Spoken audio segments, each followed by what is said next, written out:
how do you make sure that the way that lethal force is being employed, the ethics are somehow baked in?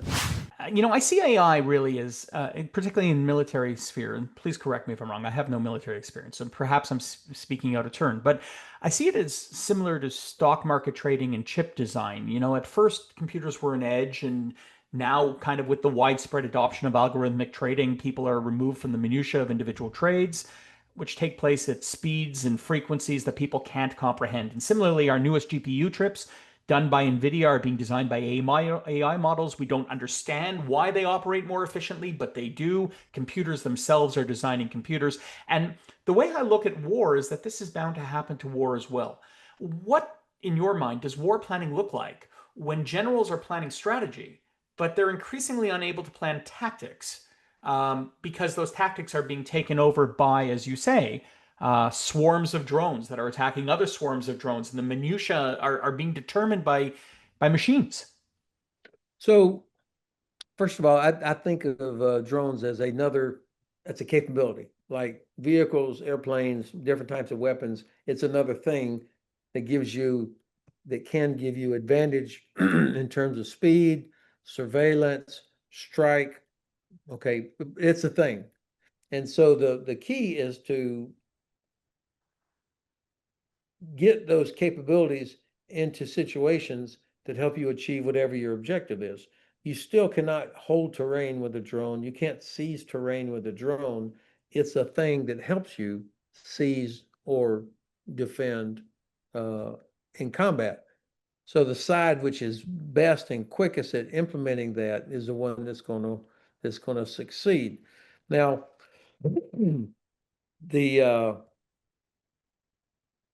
let me give you two or three examples of where AI is already being used in warfare. I don't want to be too specific about this, but just know that headquarters, some very large headquarters, um, are able to train their artificial intelligence to help them develop courses of action and to do war gaming of those courses of action.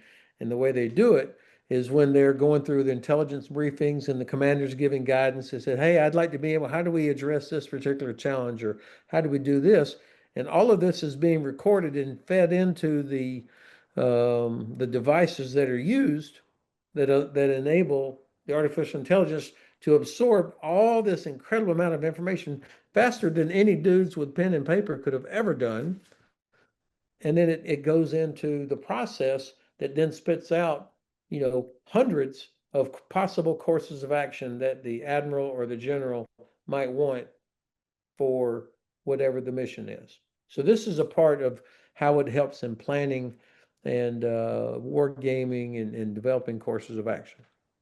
That's one thing. And like always with any sort of automation, it's what you build into it.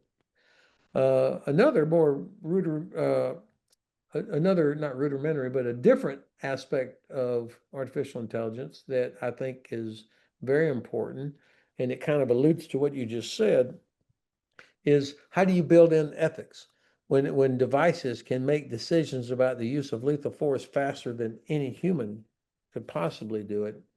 How do you make sure that the way that lethal force is being employed, the ethics are somehow baked in? I would have never even thought of that until I participated in a workshop where one particular company is making aircraft, and the particular nation has a real interest in making sure that weapons are not getting used without humans somehow being involved in it.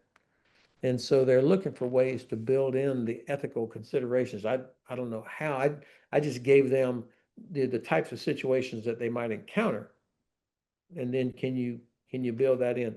I think those are realistic considerations, because at the end of the day, our parliament, our Congress, our Bundestag, or whatever, they're going to expect that we do things in an ethical way.